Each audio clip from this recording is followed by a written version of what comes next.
the main reasons most entrepreneurs fail these days is what I call delay. Delay is the greatest form of denial.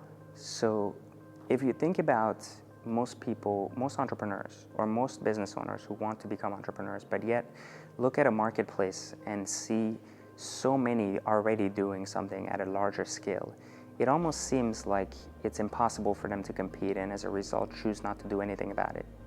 Think about, I like to use Apple as a good example of this, but think about Apple. Steve Jobs came up with a computer.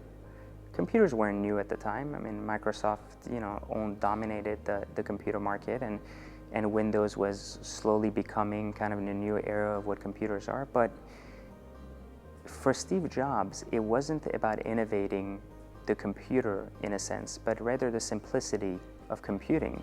So he looked at it from a different lens and didn't look at Microsoft as competition. In a sense, he looked at it as an alternative. And that's how you have to think about entrepreneurship as well. There is no such thing as competition out there. There's only you and what you're trying to do. And the longer you delay, the harder it will become for you to grow the habits it takes to actually take it to life and make it into what you envision it to be. You should never worry about what others are doing because you can never control what they're doing. Someone could even steal your idea halfway through, and it's irrelevant. What you need to focus on instead are the actions that will help you become or create what you want to create, regardless of what others have created. I know many will tell you that you should create products or services that others want rather than things you want to create, and that makes sense to a degree, right? You want to create things that the marketplace gets excited about rather than things that you get excited about.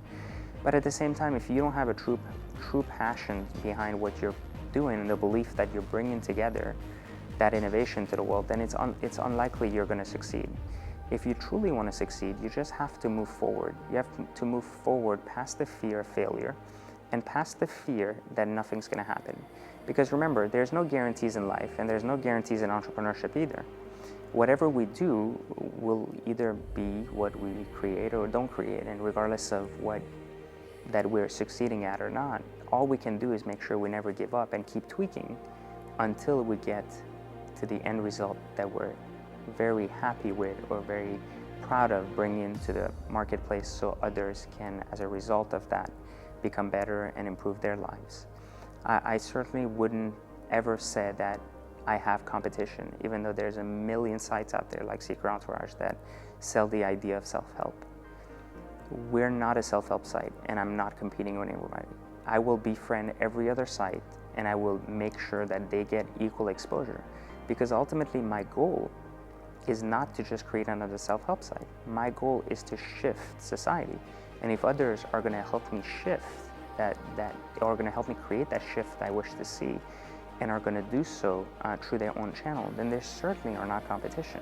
They're only one more way for me to bring more exposure to what I'm doing and to bring more light on an important shift that is needed. So you should never look at people who are bigger than you, either app companies or computer companies, as even a platform to compete with. You should just create what you believe will innovate the world around you. And regardless of what obstacles you run into, just move forward past the fear that it may or may not work. And when it doesn't work, simply tweak and retry.